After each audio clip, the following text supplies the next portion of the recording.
Televisão São Tomense, Jornal das Sextas. Boa noite. As Nações Unidas confirmaram esta sexta-feira o apoio para as eleições legislativas, autárquicas e regional de 25 de setembro. A confirmação foi feita ao Presidente da República pela representante residente do Programa das Nações Unidas para o Desenvolvimento.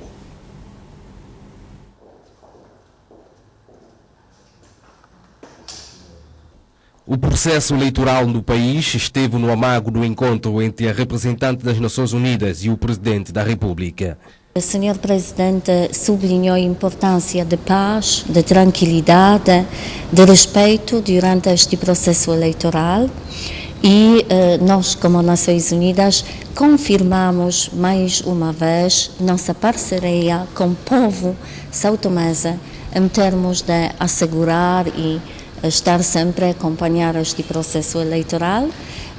A Sra. Presidente agradeceu-nos por muitas capacidades que estamos a fazer com a sociedade civil neste momento e que aconteceu antes, claro, do período de campanha, e admirou algumas ações como trabalho e capacitações para pessoas com deficiência.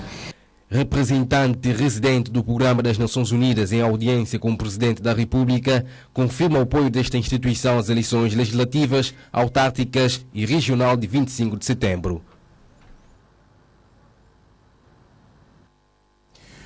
E as campanhas para as eleições de 25 de setembro iniciam-se esta noite e vão durar 15 dias. São 11 forças políticas que estão na corrida e mais 2 que apenas disputam as regionais da Ilha do Príncipe.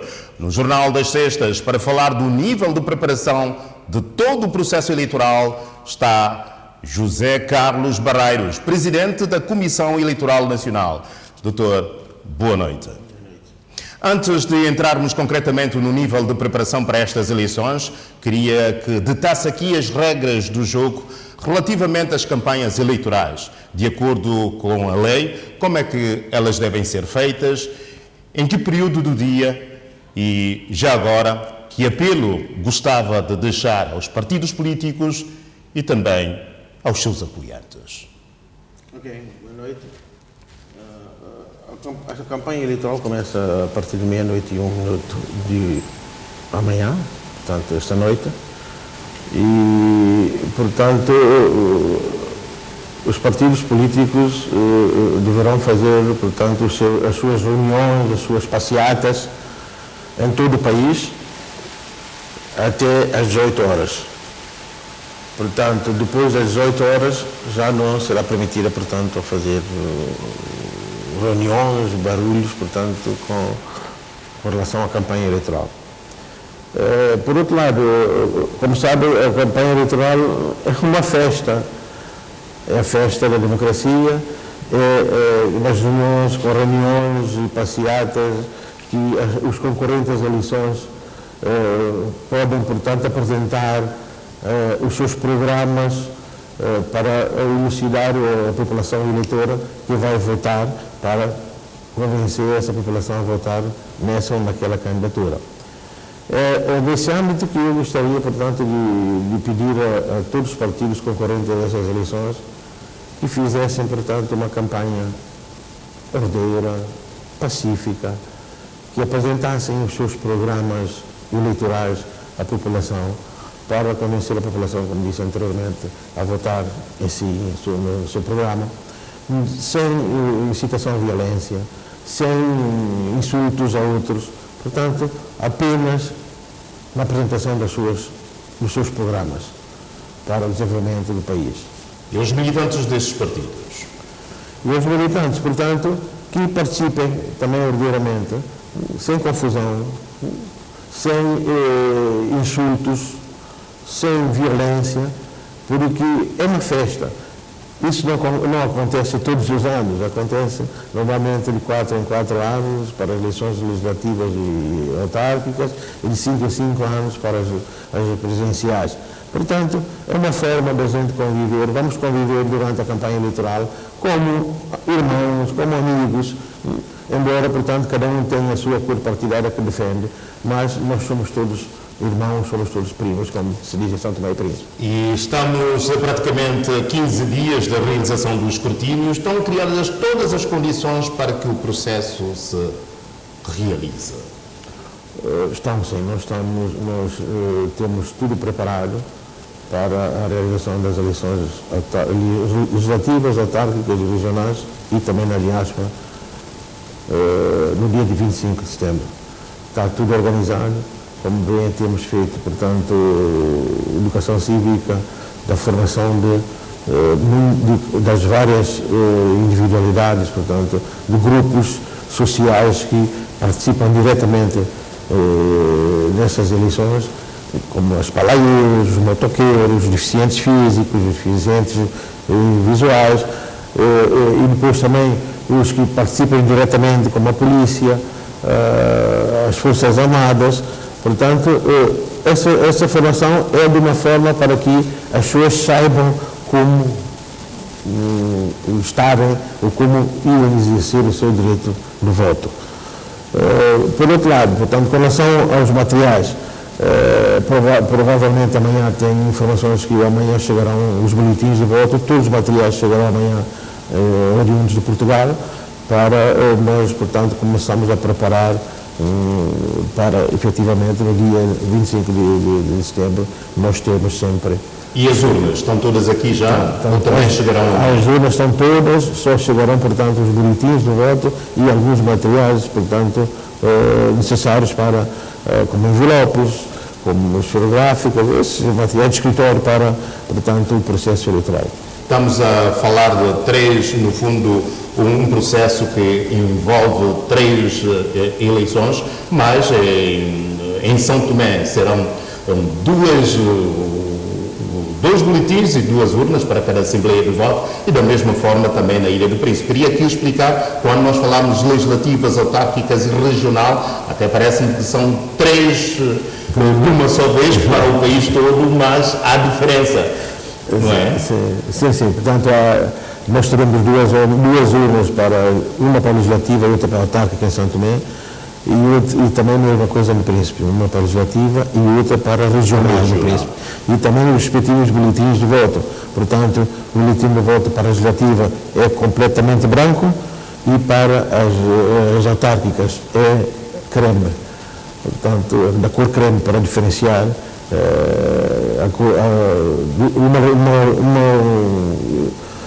uma eleição da outra. Portanto, a legislativa e a autárquica.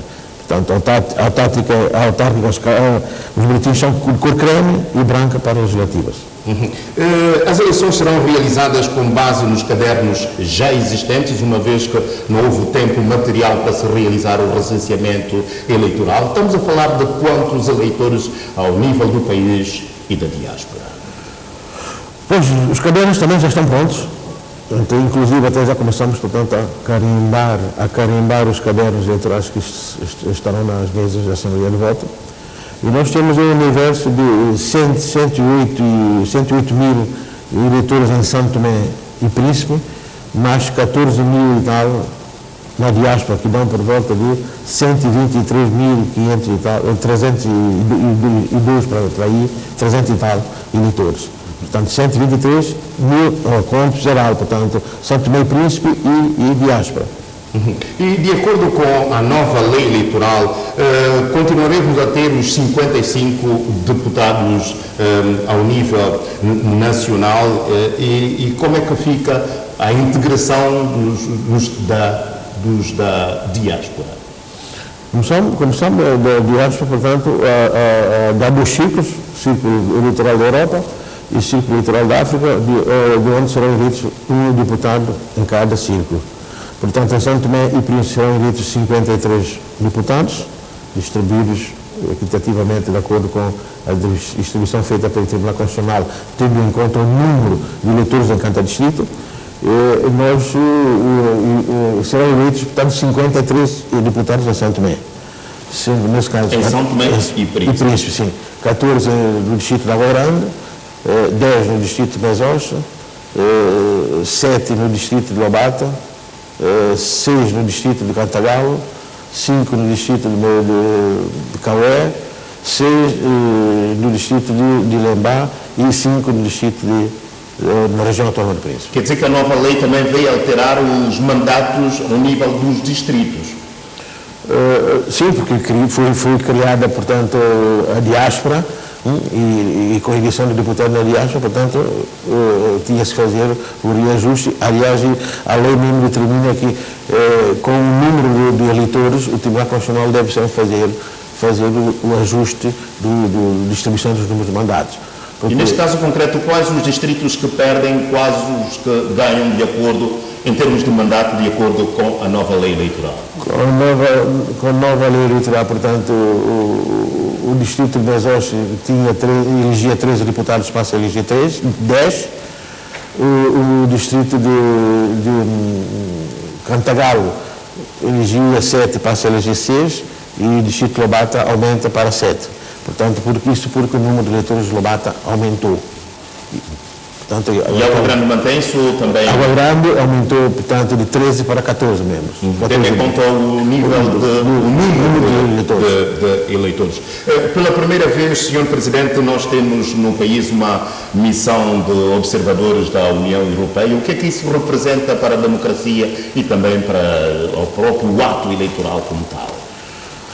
Olha, portanto, os observadores têm uma importância muito grande nas eleições e para nós isso é muito, muito bom, porque com a presença dos observadores internacionais as nossas eleições serão mais credíveis, poderão ser mais credíveis porque eles terão um papel dissuasor a observarem, portanto, o ato eleitoral em si. E, portanto, isso é muito bom e depois eles farão as suas conclusões, suas declarações das anomalias que detectarem. Isso é muito latente no caso da União Europeia.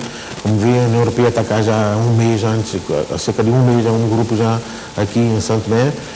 Essa missão integra muitos especialistas, observadores, mas com alguma especialização em matéria de eleições. Portanto, eles vão estar cá antes do início da campanha, durante a campanha, durante o ato eleitoral e também depois das eleições, continuarão aqui ainda em Santo Tomé. Por mais quanto tempo? Por cerca de um mês e tal, se não me engano. Acho que por volta disso. Relativamente às outras organizações, que garantias nós temos também da presença desses observadores, nomeadamente da União Africana e outras organizações internacionais? De momento nós já temos, como eles têm que ser credenciados pela Comissão Eleitoral, nós já temos 50 e tal observadores internacionais credenciados, 50 e tal já credenciaram. Há outros que ainda não chegaram, onde vir, e quando chegar no país vão proceder ao processo de credenciamento. E também temos jornalistas nacionais, 50 e tal jornalistas também já credenciados. E como é que será feita a distribuição desses observadores a nível nacional? Portanto, será bom, porque eles vão ser distribuídos por todos os distritos, porque não pode ficar somente em Água Grande. Serão distribuídos por todos os distritos para que haja um equilíbrio de observação a nível nacional. E relativamente à diáspora? A diáspora teremos também observação? Não, a diáspora não teremos observação, porque isso não está prevista, portanto, a observação na diáspora. Sr. Presidente, as eleições serão realizadas no dia 25. Como é que estamos relativamente às pessoas que irão para as mesas das assembleias de votos? Estão também já devidamente capacitadas para dar melhor resposta a este trabalho exigente? Ok, com relação, portanto, aos membros da mesa, nós primeiro acabamos de formar, precisamente hoje acabou a formação dos formadores dos membros da mesa, e esses formadores irão formar em cada distrito todos os membros da mesa que serão indicados pelas candidaturas. E essa formação será nos dias 19, 20 e 21. Todos os membros da mesa serão formados nessa data. Terá uma formação durante 3 dias, 19, 20 e 21, antes, portanto, das eleições, para saberem como é que vão proceder ao ato eleitoral, ao ato de votação.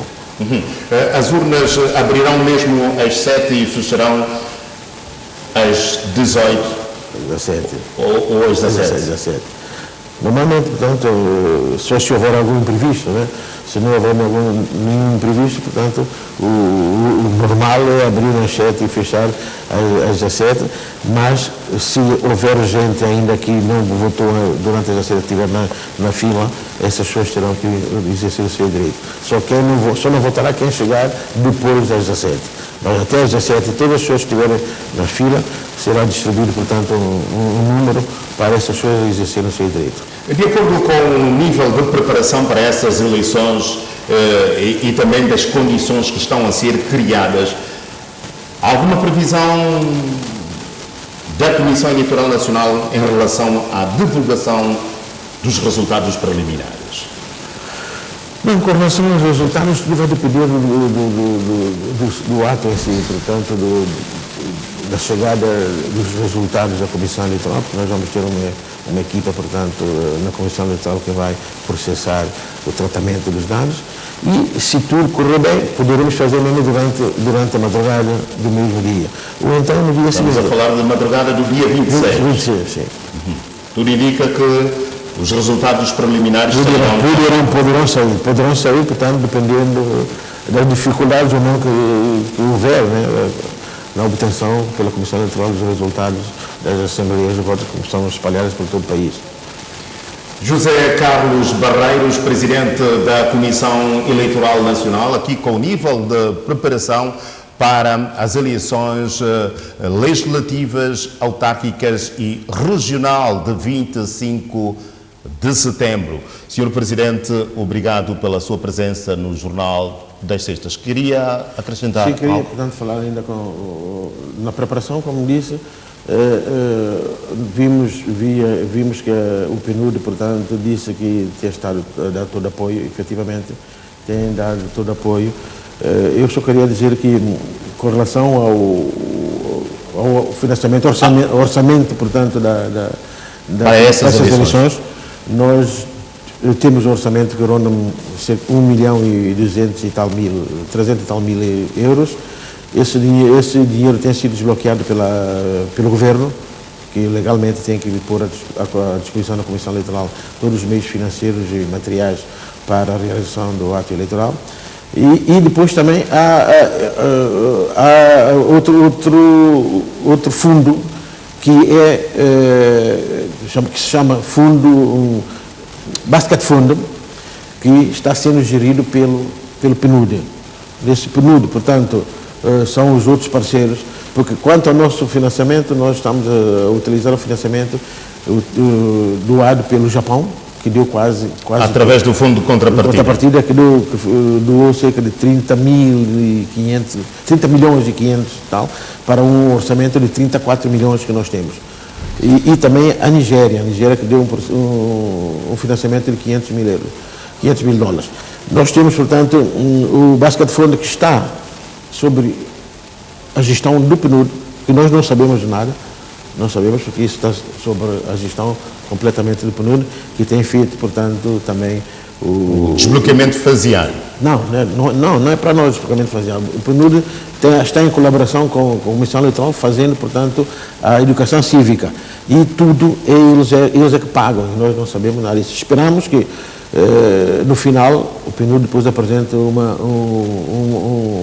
as contas de como é que foi utilizado o Basket Fund, porque nós também vamos apresentar as nossas contas do dinheiro que foi posto à disposição da Comissão Eleitoral para a realização dessas eleições. Obrigado, Presidente da Comissão Eleitoral Nacional, aqui com o nível de preparação para a realização das eleições de 25 de setembro. Uma vez mais, recordar que as campanhas iniciam-se esta noite e vão durar 15 dias. Estas eleições irão concorrer 15 forças políticas e mais 2 que concorrem apenas para as eleições na Ilha do Príncipe, ou seja, as regionais da região, passo a redundância, da região autónoma de Príncipe. Obrigado, Sr. Presidente, e boa noite. O Programa Quadro de Cooperação no Domínio da Defesa entre São Tomé e Príncipe e Portugal foi rubricado esta sexta-feira entre os ministros da Defesa dos dois países. O acordo marca o ponto alto da visita da Ministra da Defesa de Portugal ao nosso país. O encontro entre Jorge Amado e a sua homóloga portuguesa Helena Carreiras culminou com a assinatura de 2 acordos de cooperação. O primeiro trata-se do Programa Quadro de Cooperação no Domínio da Defesa entre São Tomé e Príncipe e Portugal para o período de 2021-2025. É um programa que vem prolongar e reforçar aquilo que são já mais 3 décadas de cooperação. Queremos continuar a aprofundar a nossa cooperação nesse domínio da formação, da capacitação e qualificação das pessoas, na medida em que isso é de facto o mais importante e permitirá ter efeitos multiplicadores do nosso trabalho. Mas também, evidentemente, nas áreas da segurança marítima, da vigilância e fiscalização, o apoio à Guarda Costeira de São Tomé, fazer também referência à importante área da saúde, em que temos vindo a desenvolver programas de treino e de cooperação muito expressivos. O segundo acordo é o de protocolo de cooperação assinado pelos diretores de política de defesa nacional dos dois países, relativo ao intercâmbio de funcionários que visa reforçar a qualificação nas áreas de gestão, administração e organização. A relação entre os nossos dois países foram, são e continuarão a ser excepcionais, muito particularmente na área de defesa. Não posso deixar de destacar o esforço de Portugal em apoiar-nos em diversos domínios, na formação dos santomenses em Portugal, na cedência de alguns meios e equipamentos, o que tem permitido atenuar as nossas carências mais preocupantes. E, sobretudo, na manutenção em São Tomé de modo contínuo de uma reduzida e eficiente equipa militar portuguesa. Vamos abrir para novas áreas que nos podem colocar em conjunto a cooperar no âmbito de missões de apoio à paz, como é o caso de um projeto que desenvolvemos no quadro da componente de defesa da CPLP, em conjunto de constituição de uma célula CIMIC, deste conjunto de países para a participação conjunta de militares em operações de paz da ONU. Vamos disponibilizar em breve em Portugal uma formação, um estágio específico para este efeito. Enfim, um exemplo entre outros. Depois do encontro e da assinatura do acordo no Ministério da Defesa, Helena Carreiras foi recebida em audiência no Palácio do Governo pelo primeiro-ministro Jorge Bom Jesus. A Ministra da Defesa de Portugal encontrou-se esta sexta-feira com o Presidente da República. Assuntos ligados ao reforço da cooperação na área de defesa estiveram no centro do encontro. Do embaixador de Portugal e do seu homólogo santomense, a Ministra da Defesa de Portugal, Helena Carreiras, esteve no Palácio Cor-de-Rosa, onde encontrou-se com Carlos Villanova para apresentar ao chefe de Estado o novo programa Quadro de Cooperação entre Portugal e São Tomé e Príncipe no domínio da defesa. São áreas que vamos reforçar. E há novas áreas de colaboração. Este programa quadro abre o espaço para colaboração em áreas que têm, por exemplo, que ver com a intensificação do diálogo político-estratégico entre os países ou a participação conjunta em operações de paz.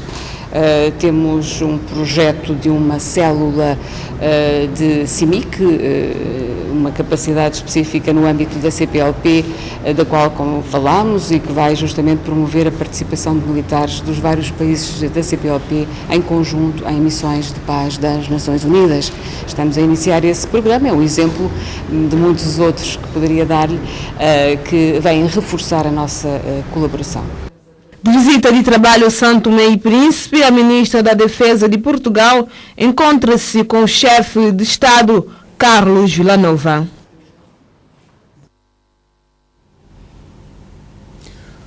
O grito de socorro voltou a soar esta semana e na voz do presidente do governo regional, os habitantes do Príncipe voltam a reclamar a falta de combustível na ilha. No Jornal das Sextas, para reagir a estas e outras reclamações que vêm da região autónoma do Príncipe, está o Ministro do Planeamento, Finanças e Economia Azul, Engrácio Graça. Senhor Ministro, boa noite.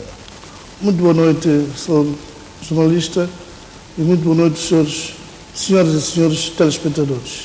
Já temos solução para esta velha questão da Ilha do Príncipe, o abastecimento com combustível. Muito obrigado a oportunidade que é dada ao Governo para, de facto, de uma forma muito clara, explicar o que é que se passa neste momento com o abastecimento de combustível à Ilha do Príncipe. De facto, o problema é um problema mais profundo do que nós estamos a pensar. Passa necessariamente pela construção de estocagens, depósitos de estocagem para a ilha, porque se não for assim, não teremos, enfim, uma tranquilidade naquilo que toca ao fornecimento de combustível. Mas vamos diretamente ao assunto para nós compreendermos o que é que está em jogo neste momento, o que é que está em causa, qual é o motivo, qual é a razão da falta de combustível neste momento na Ilha do Príncipe.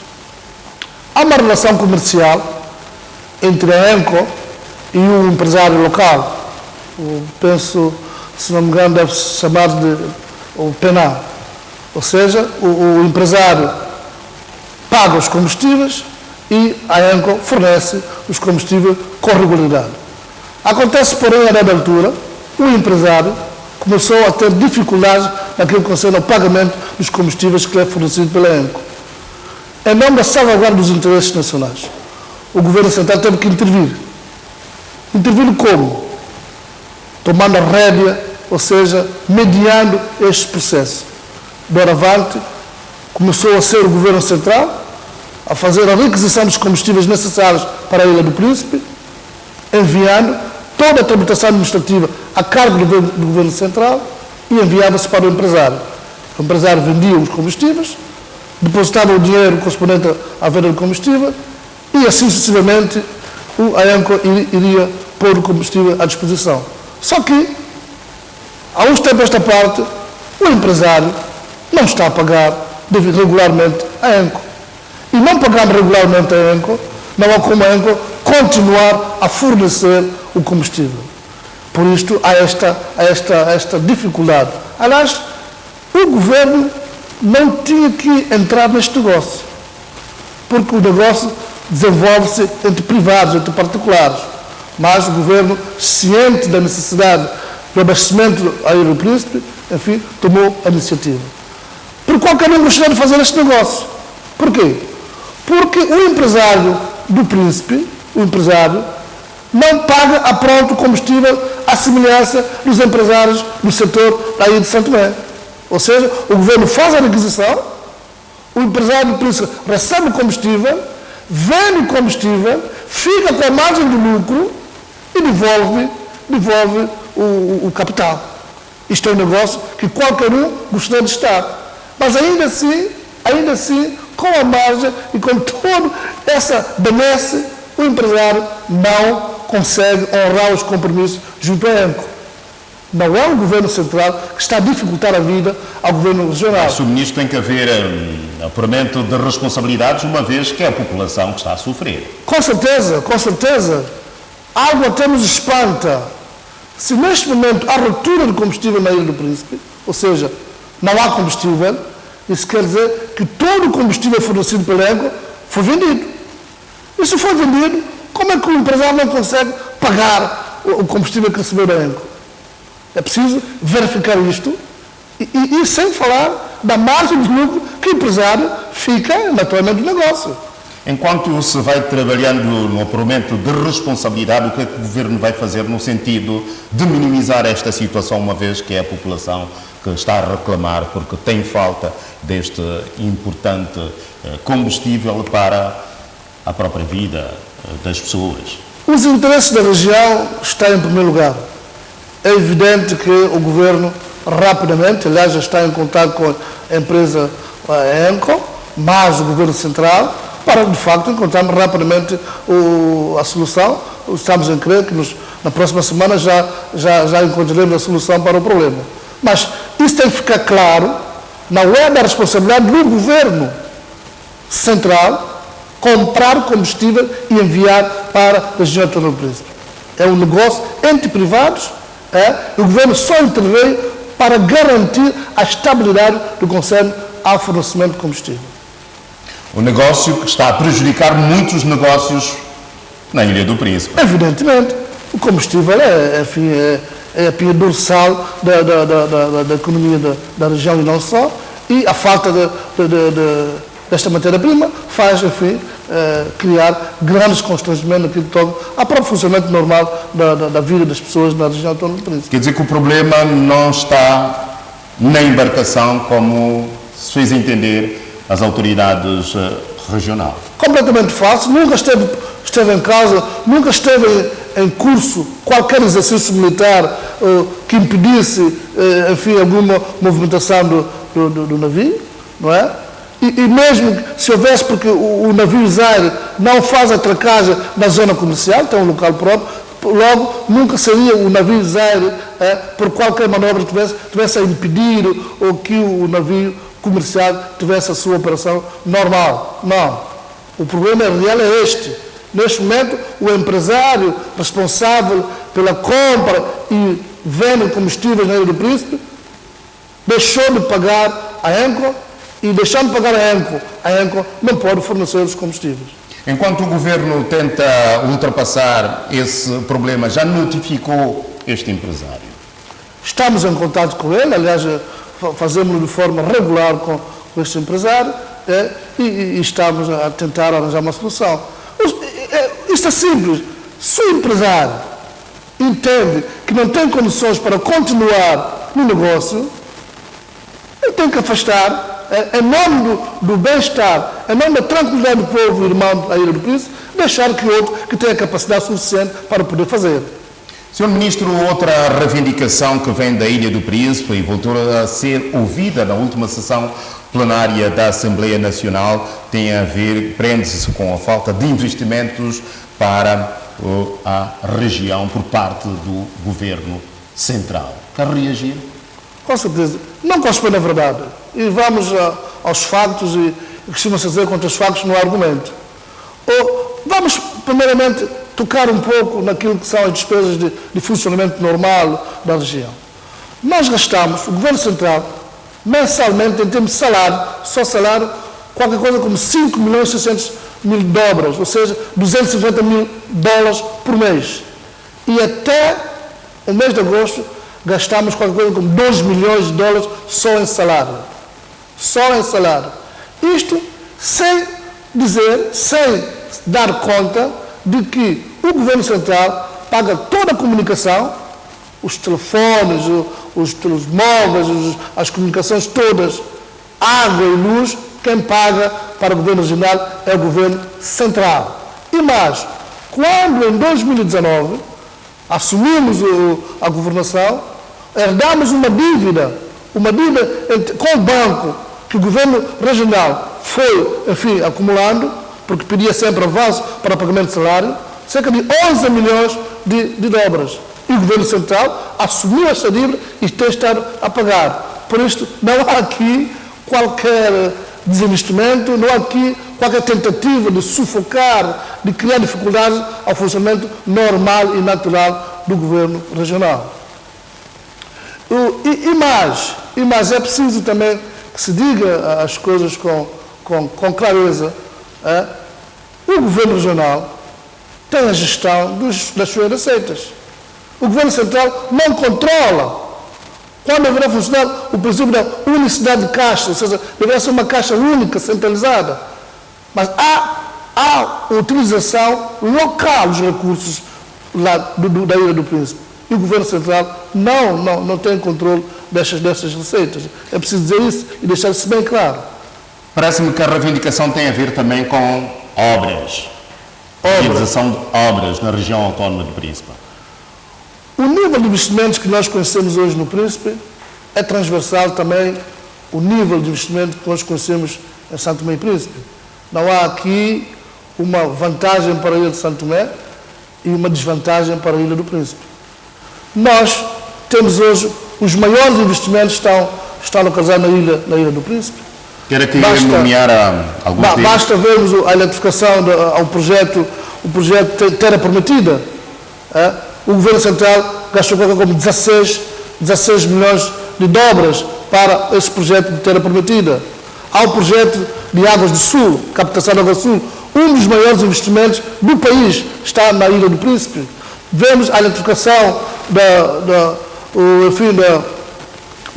São Joaquim, da Praia Campanha. Vemos também a construção da incubadora de empresas, a construção do centro juvenil. Ou seja, são investimentos estruturantes que o Governo Central está a fazer na Ilha do Príncipe. Não há aqui nada de fazer mais em Santo Tomé e menos na Ilha do Príncipe. Não há nada disso. Nós estamos a fazer, à medida dos recursos disponíveis, estamos a privilegiar a Ilha do Príncipe em termos de investimentos. A captação de água potável para a Zona Sul é fundamental. É uma obra de grande importância para a região. E temos que reconhecer isso. Acha que há alguma politização destes casos? Com certeza. Porque nós não compreendemos a posição do Governo Regional quando vem dizer que há má fé, que há claramente a tendência para prejudicar, que não está a investir. Olha, lembro agora, quem forneceu, quem enviou os geradores de Caterpillar para a Ilha do Príncipe é o Governo Central. E o Governo Regional não paga esses investimentos. São investimentos que o Governo Central faz e para tranquilizar, para levar o bem-estar à população. Já agora, Sr. Ministro das Finanças, ao nível nacional, muitas obras foram lançadas no país, com destaque para a reabilitação do troço Boboforro desejada. Há financiamento, há garantias de financiamento para a execução dessas obras? Há garantia, tanto é que essas obras já iniciaram, não é? A empresa Constep que está a executar esta importante obra, não é? Ela está orçada em qualquer coisa como quase 4 milhões de dólares. Nós estamos a pagar as primeiras prestações, chamadas 30% do valor da obra, e nós estamos a contar, nesse caso em particular, com os recursos próprios, recursos do Tesouro Público. Isto é um exemplo, isto é prova do bem uso dos recursos que estamos a fazer, da racionalização dos recursos que estamos a fazer, tendo em conta que os recursos são escassos, estamos a priorizar aquelas obras estruturantes que possa levar ao bem-estar, que possa permitir o desenrolar, o evoluir, digamos, o crescimento da nossa economia, ou para aquilo que, de facto, nós desejamos, que é o crescimento e é o bem-estar de toda a população. Relativamente às obras da TVS, Sr. Ministro? As obras da TVS penso que estão praticamente já estão concluídas. Parece-me não. Falta concluir o pagamento, qualquer coisa como 200 e pouco mil dobras que falta pagar, e o Governo está empenhado. Estamos a crer que no prazo máximo 2-3 semanas as obras estarão pagas e concluídas. Ministro das Finanças, Ingrácio Graça, aqui com os detalhes sobre algumas reivindicações que vêm da região autónoma de Príncipe, nomeadamente a falta de combustível na região e também as informações que dão conta da falta de investimento do Governo Central na ilha. Sr. Ministro, obrigado pela sua presença em direto no Jornal das Sextas. Muito obrigado. O Presidente da Assembleia Nacional recebeu em audiência a missão de observação eleitoral da União Europeia. O encontro serviu para a apresentação da missão ao chefe da Casa Parlamentar e dos trabalhos a serem realizados em São Tomé e Príncipe. Neste encontro solicitado pela Missão de Observação Eleitoral da União Europeia, o Presidente da Assembleia Nacional, Delfim Neves, esteve também presente a Embaixadora da União Europeia para São Tomé e Príncipe. Observar a campanha e as eleições serão os objetivos desta missão. E o nosso objetivo desta missão da União Europeia não é apenas observar o que se passa no dia das eleições, é observar todo o processo eleitoral, como decorre a campanha, em que contexto decorre a campanha, perceber o país e as diversas regiões do país. Temos observadores em todo o país, no Príncipe ainda não, porque ainda não puderam ir de avião, mas estão para partir, e perceber o país, o que é possível, como é que funcionam as suas instituições, o que é que pode ser melhorado e em que condições, para no final as nossas recomendações se adaptarem à realidade. O recenseamento eleitoral, dentre outros assuntos, foram abordados no encontro entre as partes. Tivemos a oportunidade de ouvir o Sr. Presidente, muito em especial, mas também todos os outros deputados e deputadas presentes, sobre alguns problemas que nos têm sido levantados, desde a questão do recenseamento eleitoral, a questão do funcionamento ad hoc, digamos assim, temporário da Comissão Eleitoral, para lhe dar a representação das mulheres, para lhe dar 3 exemplos que foram objeto da nossa conversa. Segundo Maria Leitão Brandão, esta missão de observação ao país representa o reconhecimento da União Europeia ao exemplo de democracia existente no arquipélago. Tivemos também essa preocupação, portanto é a primeira vez, e quero deixar também aqui claro, como a senhora Embaixadora da União Europeia hoje teve a oportunidade de referir, que isso também é um reconhecimento da contribuição e do exemplo que São Tomé tem sido em termos de funcionamento de democracia, realização regular de eleições, alternância democrática. Não é sempre o mesmo partido que tem sido governo, não é sempre o mesmo partido que tem eleito o Presidente da República. Com certeza há muitos problemas, em todas as democracias existem, estamos aqui para os observar e ajudar a resolver, ou propor, ou deixar as nossas recomendações, mas o facto de São Tomé ter sido aprovada esta missão em São Tomé, e a União Europeia tem muitos pedidos de realização de missões de todo o mundo. Eu estive na América Latina já 2 vezes este ano noutras missões. É também um reconhecimento deste país e da sua contribuição para o funcionamento das democracias no continente africano. O Presidente da Assembleia Nacional recebe a missão de observação eleitoral da União Europeia que se encontra no país. É notícia que marca a semana. Morreu a Rainha Isabel II, aos 96 anos. Para análise dos principais acontecimentos da semana, temos de volta no Jornal das Sextas o jornalista sénior e comentador Juvenal Rodrigues. Juvenal, foram 70 anos de trono. Que legado deixa a Rainha Isabel II aos britânicos e ao mundo? Boa noite, Juvenal. Boa noite, Zé Bossas. Boa noite, Carlos, espectadores. De facto, a Rainha Elizabeth assumiu a coroa britânica muito jovem, aos 26 anos, pelas circunstâncias da vida. E durante todo o seu reinado, portanto, 70 anos de reinado, ela conseguiu, enfim, conheceu vários aspectos a nível da história mundial, participou mesmo na Segunda Guerra Mundial como motorista mecânica, viu, portanto, o nazismo a ser derrotado na Europa e no mundo, em termos gerais, viu também, assistiu à queda da União Soviética, enfim, vários eventos importantes que marcaram o mundo. Ela foi testemunha e, de certo modo, até, como eu já disse, participante. Apesar de tudo, entretanto, esse reinado, a sua forma de ser, aliás, os próximos que a conheciam, por exemplo, Churchill, o ex-primeiro-ministro britânico, disse que ela tem personalidade um ar de autoridade e uma concentração surpreendente.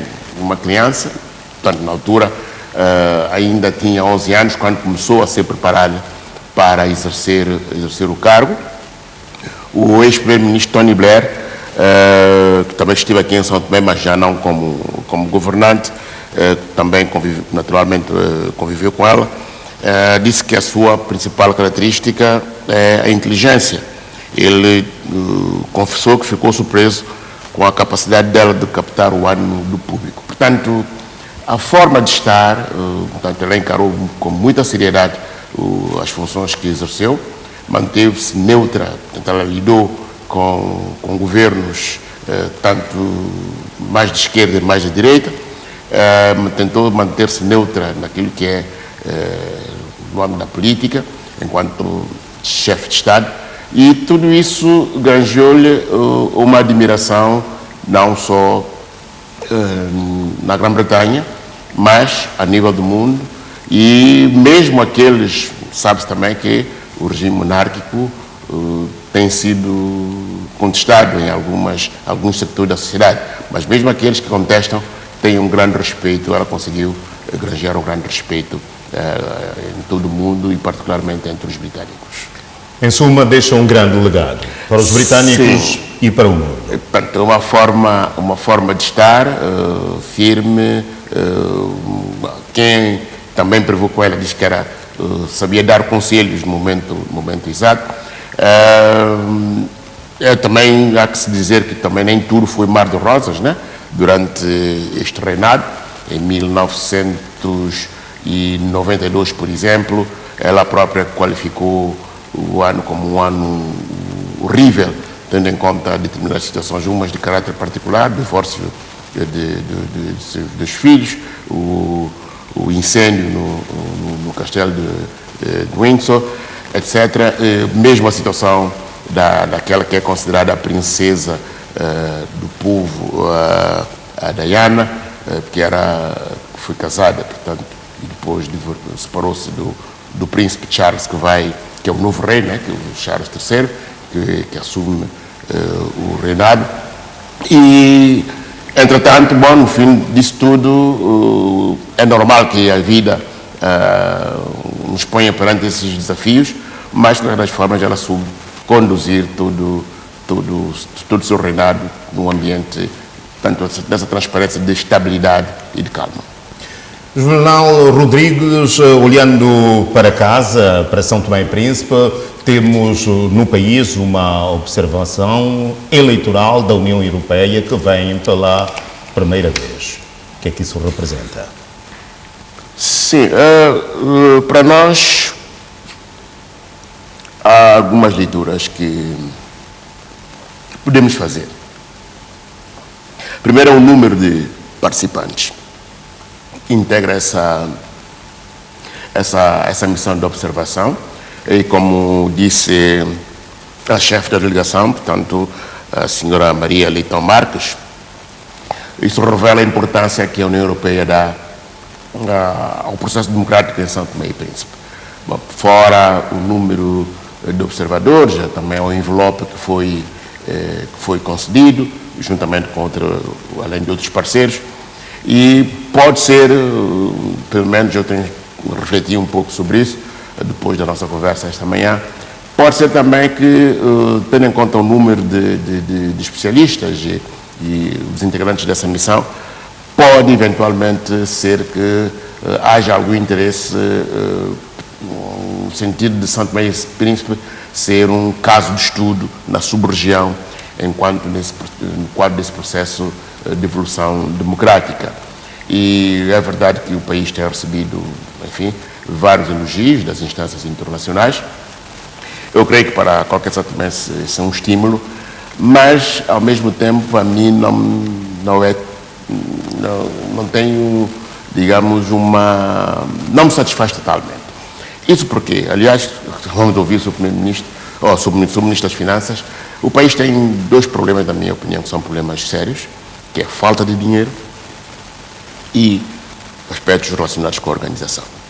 E essa falta de dinheiro, e a democracia tem custos, o desenvolvimento tem custos, E então nós estamos num processo ainda em que temos de estar de mãos estendidas para estar a organizar os processos, as eleições sobretudo, já que estamos a falar dessa questão eleitoral, mas encontrar formas ou ter fundos necessários para implementar projetos de desenvolvimento.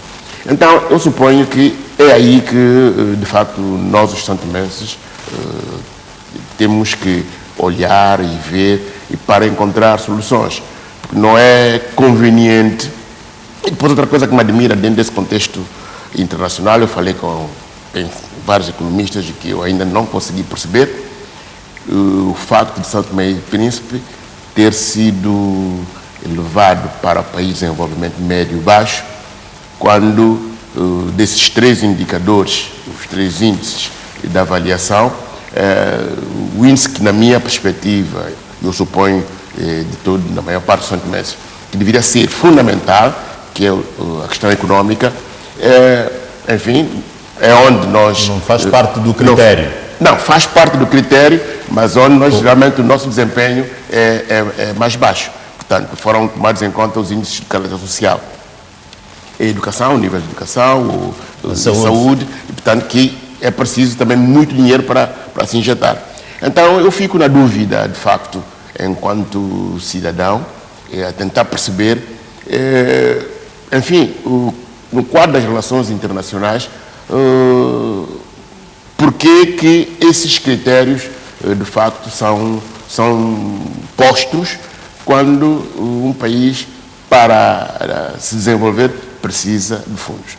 Portanto, é preciso, por isso é que eu digo, os próximos anos, no quadro dessas eleições, quem sair vencedor dessas eleições, terá que ver esses aspectos, continuar a aprofundar, depois da nossa reflexão, quando eu vejo mais de uma dezena de partidos que vão concorrer e ouço algumas declarações, praticamente vamos estar um pouco a situação que nós vivemos no ano passado com as presidenciais. Nós, quer dizer, acho que qualquer um de nós, e enquanto profissional, temos que perguntar se todos esses partidos... É verdade que isso revela, na minha opinião, 2 ou 3 coisas. A primeira é que há um grupo de santomenses que, de facto, não está satisfeito com a evolução, com os avanços relativamente lentos que nós estamos já a trilhar, por um lado. Mas, por outro, eu pergunto se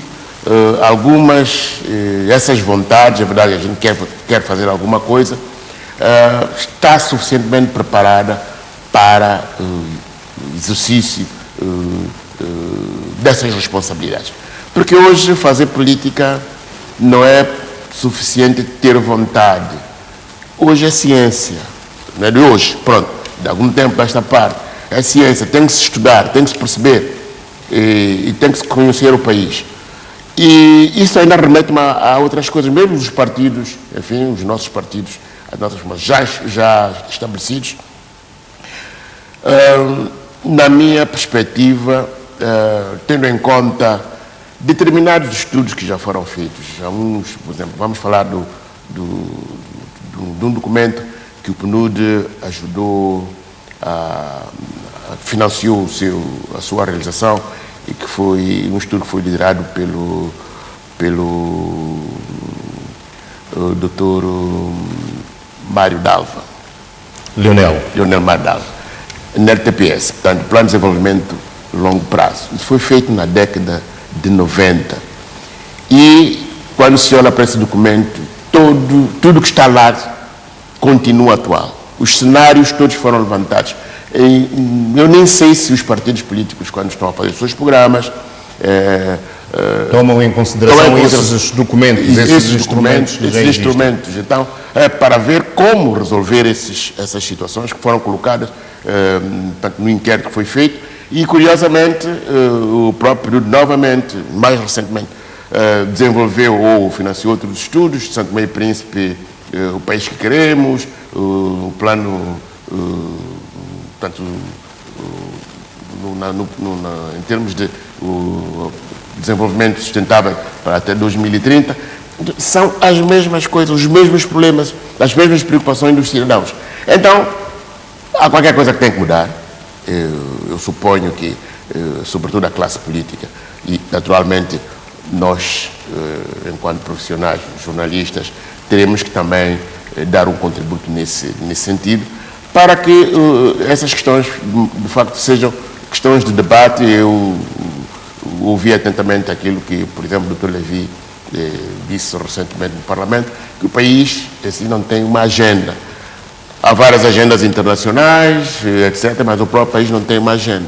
E é preciso, de facto, que a classe política se sente à mesa, então define as prioridades, de modo a que, pouco a pouco, nós comecemos a trilhar um caminho seguro e começar a desistir dessa dependência econômica que, de facto, não é satisfatória para e da própria divisão que existe no seio dos São Tomenses, razão pela qual também a existência de todos esses partidos que concorrem para essas eleições de 25 de setembro. Juvenal, também por falar em eleições, a Associação dos Jornalistas São Tomenses exortou os profissionais integrados nos gabinetes de campanha para ficarem afastados das redações. Essa exortação é um apelo. Se estão, não estão, é preciso, por isso eu estava a perguntar, os responsáveis dos órgãos é que devem ter um maior controle em termos de gestão nesse aspecto, mas tem sido tradição, de facto, também por questões monetárias, tendo em conta que o salário que a classe, que os profissionais oferem não é muito estimulante. Há tendência para que a coisa melhore, mas ainda não se chegou lá. Que nesse período eleitoral, portanto, há essa migração para os gabinetes de campanha dos partidos, onde se paga relativamente melhor. Então, portanto, é normal, enfim, eu considero que é normal que haja colegas, sejam os jornalistas de palavra, sejam os de imagem, que optem por fazer esse trabalho. Aí, sim, se a opção for essa, então há essa incompatibilidade. Portanto, não deve, e que não devem estar nas redações, porque isso pode criar conflitos de interesses. Se não houver, então está tudo muito bem. Mas há várias coisas também a nível do nosso meio que, precisamente por razões económicas, precisamos corrigir. A questão também da incompatibilidade dos assessores, que estão nos certos setores, estão nas relações, mas pronto, são problemas reais que nós temos, não podemos resolver-los todos de uma só vez, paulatinamente. É um problema que deve ser o mais depressa possível resolvido, sim, também com a ajuda da própria Comissão de Carteira. Exato, Comissão de Carteira, mas exatamente tem que se, digamos, clarificar essas situações e encontrar-se naturalmente. Eu suponho que o problema fundamental tem que ver com a questão económica, né? Com a questão de sobrevivência. E sendo o presidente justamente da Associação dos Jornalistas São Tomenses, qual é o apelo que eu gostava de deixar aqui? O que, em termos gerais, que eu, em relação aos colegas, nós já dissemos na sessão de abertura da formação que a Comissão Eleitoral fez, portanto, promoveu com o envolvimento do sindicato, da associação e com o apoio financeiro do PNUD, que nós sabemos que existe capacidade, os quadros têm capacidade, se quiserem fazer um trabalho extremamente com um nível profissional alto. Nós sabemos, e aliás, as últimas eleições, as eleições que têm decorrido, por isso não tem havido reclamações do trabalho feito pela imprensa, de uma forma, a cobertura feita pela imprensa de uma forma geral. Nós também sabemos que existem dificuldades, portanto, precisamente com esse número de partidos, esse grande número de partidos, gerir a cobertura não será fácil, tendo em conta os meios disponíveis, porque o ideal seria ter equipas que, nesse caso, por exemplo, uma frota de 11 ou 12 viaturas, por exemplo, com subsídios para que as equipas pudessem sair e fazer o seu trabalho de forma realmente autónoma e sem estar dependentes das benesses dos partidos no terreno. Pronto, eu suponho que as direções já encontraram forma, enfim, tendo em conta a realidade, de gerir essa situação.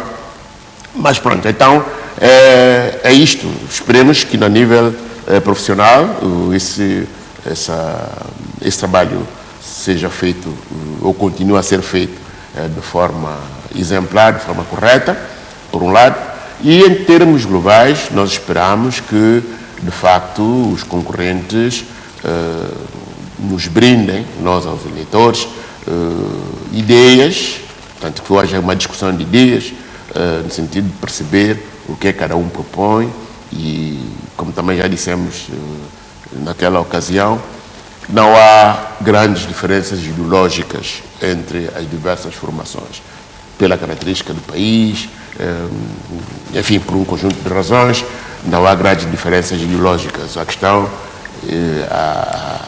que está em causa, e talvez teremos que perguntar como é que essas propostas que vão ser apresentadas, como é que esses partidos pensam, se vier a ser governo, concretizar essas propostas, de que forma. E então, aí, assim é que nós podemos ver, enfim, as diferenças, aquelas que têm propostas mais realistas, algumas que sejam inovadoras, porque o país é pequeno, tem um mercado pequeno, é uma ilha, já, enfim, há uma série de desafios e continuamos a dizer, temos é que conseguir encontrar formas de arrecadar dinheiro, mas dinheiro a sério, porque depois a população está a crescer.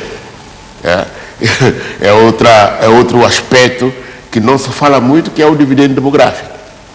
Então, como projetar, como é que planificar, como é que vai ser o país dentro de 10, 15, 20 anos, quantas casas serão necessárias, quantos empregos serão necessários, quantas habitações serão necessárias. Portanto, há um conjunto de coisas que, de facto... É preciso analisar e tomar decisões sérias para que o país entre na rota do desenvolvimento. Juvenal, obrigado por esta análise que faz do país e também dos principais acontecimentos que marcaram a semana aqui no Jornal das Sextas.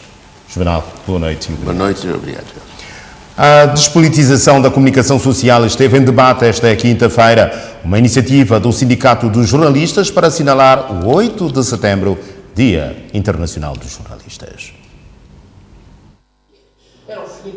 Neste dia consagrado aos jornalistas de todo o mundo, o Sindicato e a Associação dos Jornalistas do país promoveram um debate sobre o lema A Despolitização da Comunicação Social, Causas e as suas Consequências. Um momento onde os jornalistas puderam escutar, ouvir e colocar as suas inquietações. Neste momento, há como que uma transição para que se retomem esses grandes ideais.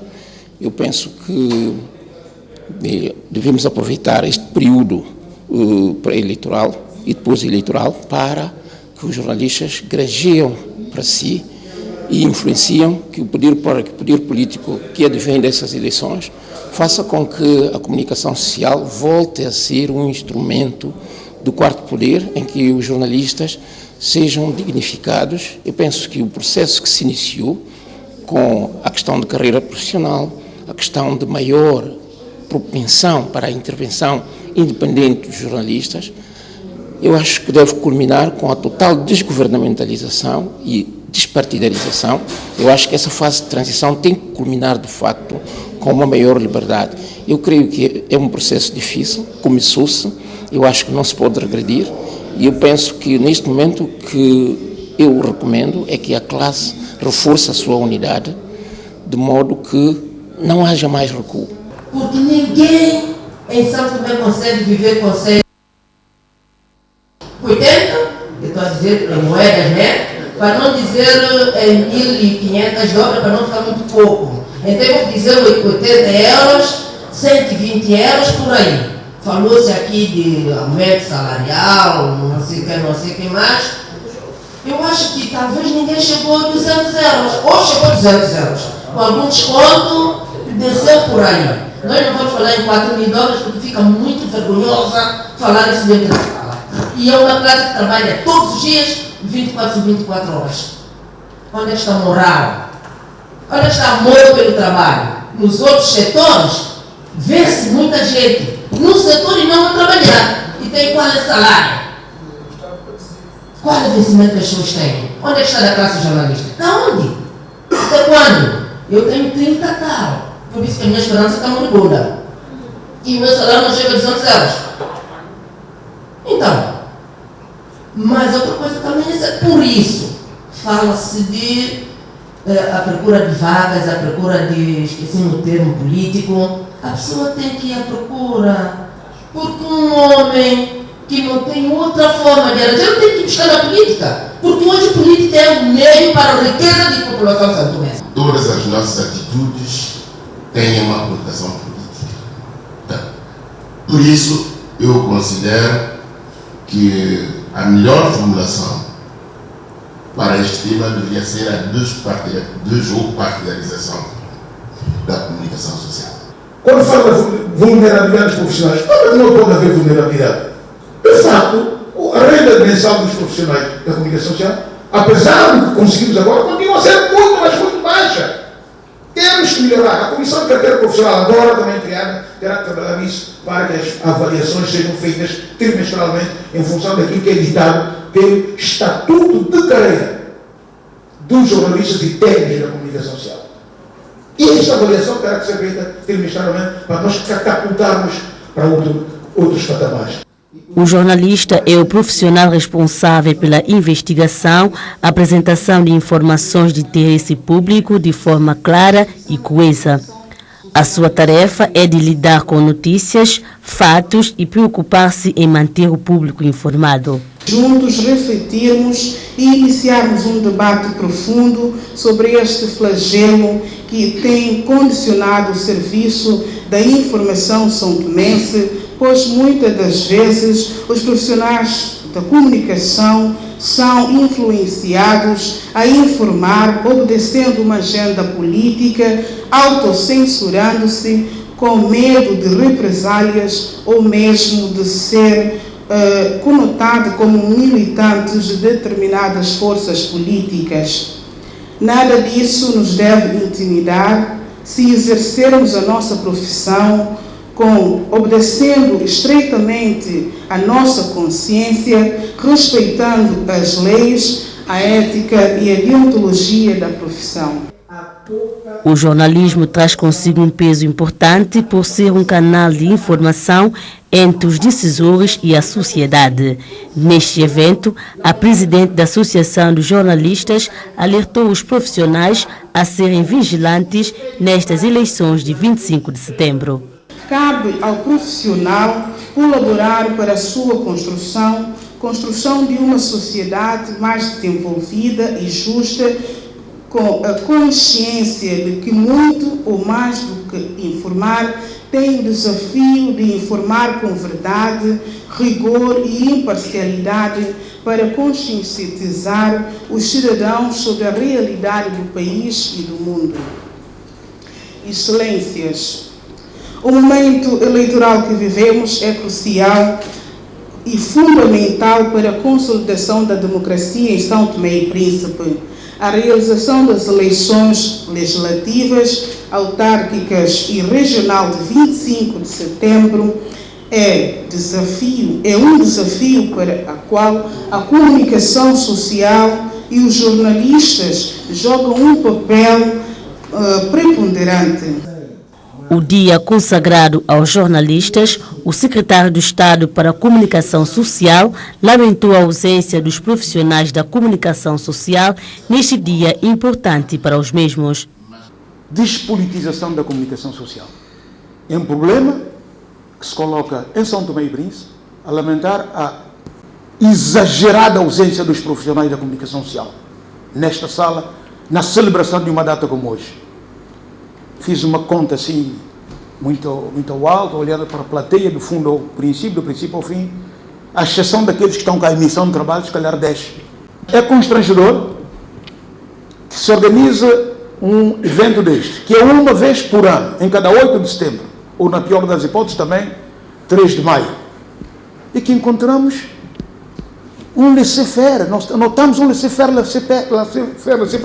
por parte dos profissionais da comunicação social. Entretanto, é necessário que se diga, tem-se feito o que é possível fazer para melhorar as condições pessoais dos profissionais da comunicação social, as condições de trabalho dos profissionais da comunicação social, para que a entrega e essa componente de despolitização seja de facto um facto. Em reflexão, o Dia Internacional dos Jornalistas, sob o lema A Despolitização da Comunicação Social, Causas e as Consequências. A ONG portuguesa Unidos Ajudamos Mais ofertou à Escola Primária de Porto Real, em Ilha do Príncipe, materiais escolares. A oferta destina-se aos alunos mais necessitados da referida escola.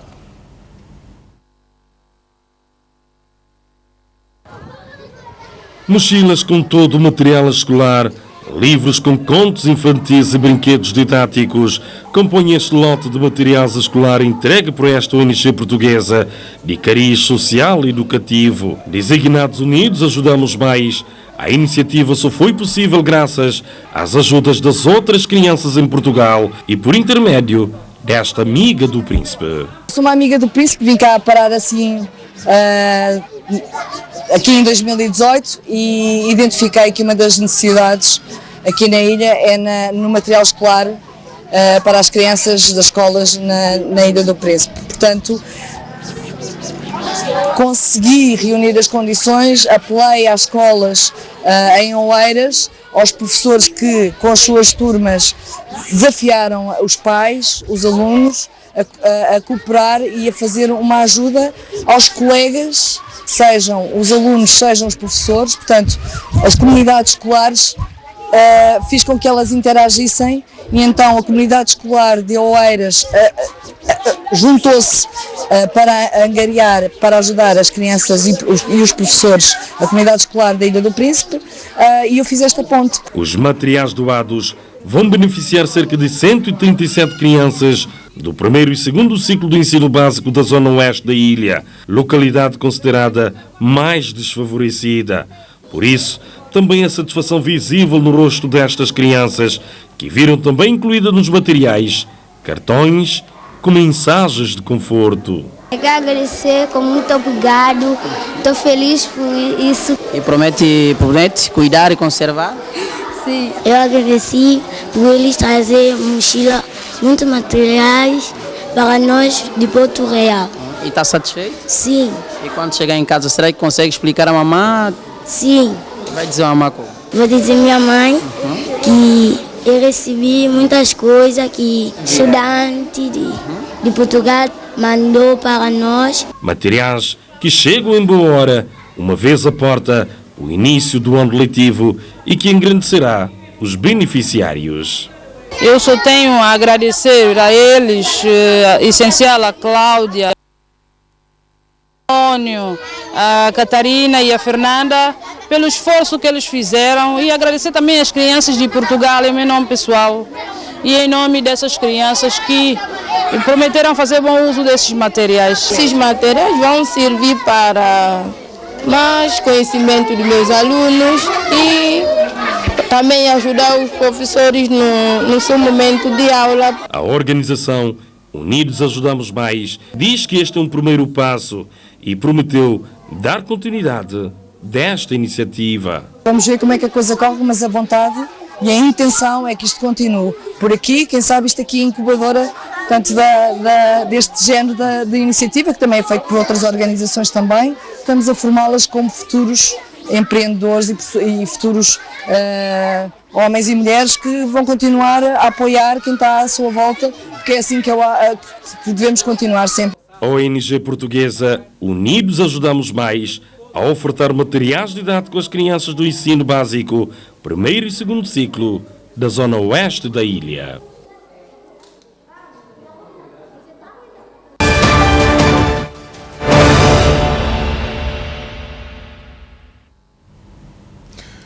Abrimos a janela internacional para dizer que o Tribunal Constitucional de Angola validou os resultados das eleições gerais, confirmando assim a vitória do MPLA. Com esta decisão, cai por terra a esperança da UNITA de chegar ao poder. Num acórdão que respondeu ao recurso interposto pela UNITA, pode ler-se que os elementos de prova avançados não permitem colocar em causa a vantagem do Movimento Popular de Libertação de Angola, declarada pela Comissão Nacional Eleitoral. João Lourenço vai então tomar posse no próximo dia 15 de setembro, como anunciou a presidência. O líder do maior partido da oposição, Adalberto Costa Júnior, contesta os resultados que o deixam a cerca de 7% dos votos atribuídos a Lourenço, que se situa acima dos 51% e conferem à UNITA 90 deputados, o dobro dos assentos alcançados em 2017. O MPLA é acreditado com 124 mandatos parlamentares.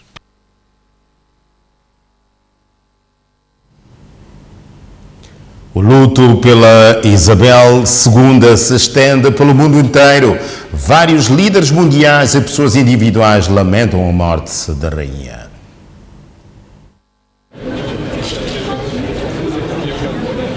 Em Paris, a notícia de desaparecimento de Isabel II levou espontaneamente várias pessoas a juntar-se frente à Embaixada Britânica.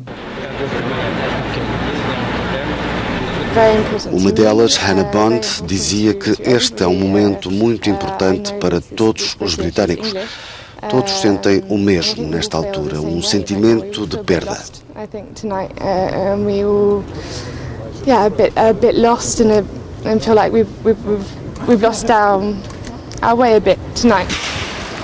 O mesmo aconteceu em Berlim, bandeira a meia haste no edifício da representação diplomática e uma série de homenagens individuais.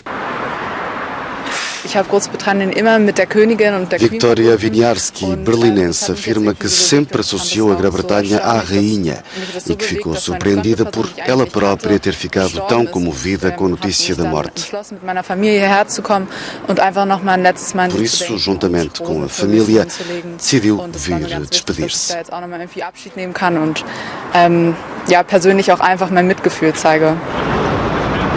Nas ruas de Nova Iorque, muitos expressavam o que significa exatamente este momento histórico, por vezes com uma grande dose de pragmatismo. Penso que é algo que faz muito parte da identidade britânica, mas enquanto americano não me toca muito. Sei que para outros americanos sim, mas não para mim. Outra nova-iorquina explicava que sim, é um momento triste para as pessoas que a amavam, mas que de resto não terá impacto sobre o cotidiano, sobre as economias ou os mercados, por exemplo. Não muito longe, em Montreal, no Canadá, país do qual Isabel II era também chefe de Estado, as reações iam se multiplicando à medida que a notícia avançava.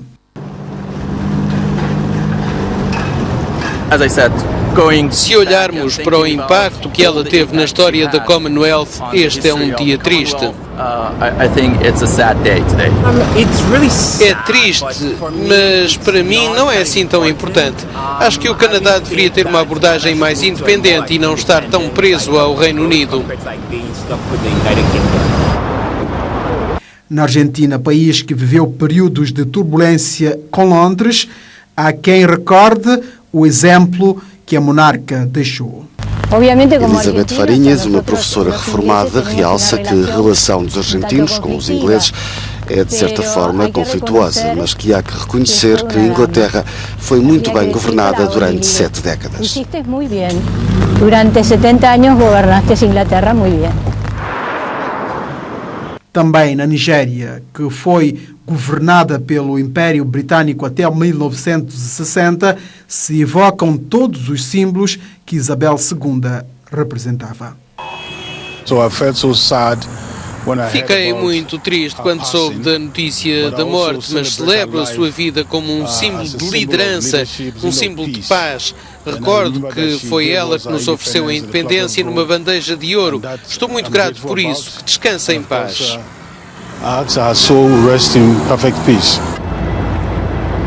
Bandeira a meia haste igualmente na ponte da Baía de Sydney, na Austrália, onde o primeiro-ministro, o republicano Anthony Albanese, falou no fim de uma era. Uma jovem australiana salientava que a rainha representava muito para várias gerações de mulheres. Era uma figura incrível se pensarmos nos períodos da história que ela viveu.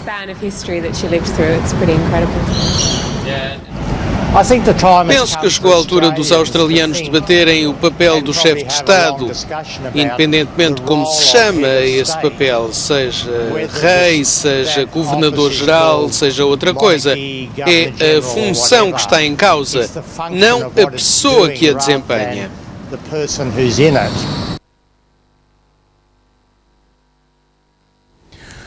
Luto pela morte da rainha Isabel II a estender-se pelo mundo inteiro. E é desta forma que fechamos este Jornal das Sextas. Em nome de toda a equipa, boa noite e bom fim de semana.